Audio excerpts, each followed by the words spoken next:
Hartlik goeiemôre, mag hierdie baie ryklik sien as 'n wonderlike doel in die hart en liewe ook so bereik. Liewe vriende, hierdie foto kan seker baie reaksie ontlok. Net so nogal baie interessant gewees het wat so baie van ons sou dink wat in hierdie oomblikke hier gebeur en net om ons reaksie te hoor en te sien. En so is dit seker met hierdie buffel, lyk dit nie of daar te veel is wat hom pla of hinder oor hierdie okspekker wat nou hierdie daad daar op sy neus dan ook so doen. Die okspekkers is gewoonlik daar by die buffels, selfs by die renosters ook, en hulle vreet die bosluise wat daar is, so dis tot voordeel vir die buffels wanneer hulle sekerlik ook daar is. Aan die ander kant word die okspekkertjies dan ook nou kry bietjie beskerming en goeie kos daarom ook. Dit is nou maar 'n voordeel vir albei van hulle, maar ou sal reken dat hulle moet hulle daarom gedra. So liewe vriende, so mag ons ook baie keer in omstandighede kom. Dit mag tot voordeel wees na beide kante toe, maar daar moet sekerlik 'n lyn wees van hoe 'n mens moet optree en dat ons behoorte gedra dan ook. Hoeveel te meer wanneer ons met die Here Jesus te doen het, hoe behoort ons op te tree wanneer die Here Jesus in ons midde dan ook is, en u weet van dat die Here Jesus op hierdie aarde gekom het met sy geboorte, is hy nie goed hanteer nie. Ons sien dit daarso in Herodes se optrede.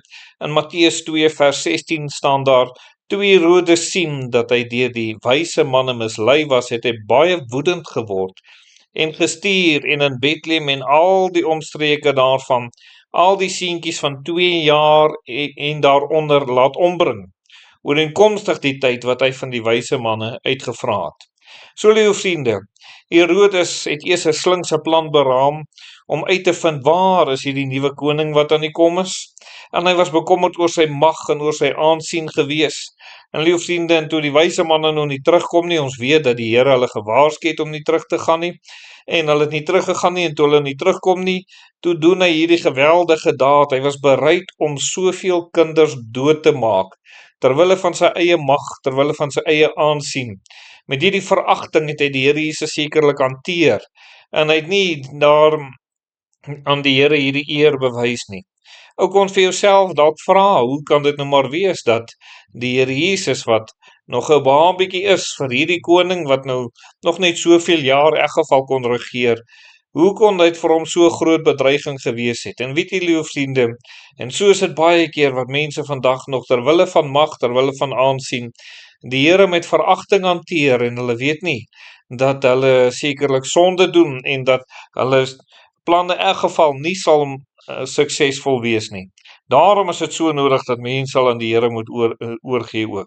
Die Jode, die Here daarna, na al die wonderwerke, die genesings, wat die Here vir hulle gedoen het hulle die Here verwerp. Johannes 1 vers 11 sê, hy het na sy eie mense gekom en sy eie mense het hom nie aangeneem nie. Johannes 19 vers 14 en 15 sê, toe sê hy vir die Jode, daar is julle koning. Maar hulle skree, neem weg, kruisig hom. Pilatus sê vir hulle, moet ek julle koning kruisig? Liewe vriende, hier in die groep waar hulle saam was, het hulle saam begin uitskree, neem weg, kruisig hom.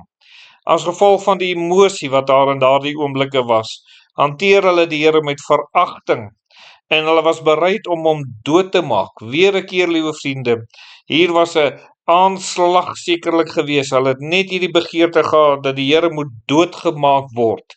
En nou ja, so is daar dan ook gesê is, maar wat het hy verkeerd gedoen? Hulle kon nie vir Pilatus sê nie, hulle kon nie antwoord nie. En liewe vriende, dis in daardie opsig wat so baie mense nog vandag die Here ook hanteer. Terwille van die groep en terwille van die emosie in die oomblik, verag hulle die Here. En wy hulle nie 'n lewe aan die Here nie, is hulle ongehoorsaam en doen hulle sonde in oomblikke oor hulle die Here so verag. Die soldate het die Here sekerlik verag. Ons kan nou maar sê hulle was die heidene gewees, hulle wat nie deel van die Jode was nie. En ons lees Matteus 27 vers 28 en 29, toe trek hulle sy klere uit en werp 'n rooi mantel om hom, en hulle veg 'n kroon van dorings en sit dit op sy hoof en 'n riet in sy regterhand. En hulle val op hulle knieë voor hom en bespot hom en sê, wees gegroet, koning van die Jode. Liewe vriende, weer eens die veragting waarmee die Here hanteer is. Wat 'n kroon gee u vir die Here in u lewe? Is dit 'n doringkroon? Is dit 'n kroon van ware koningskap?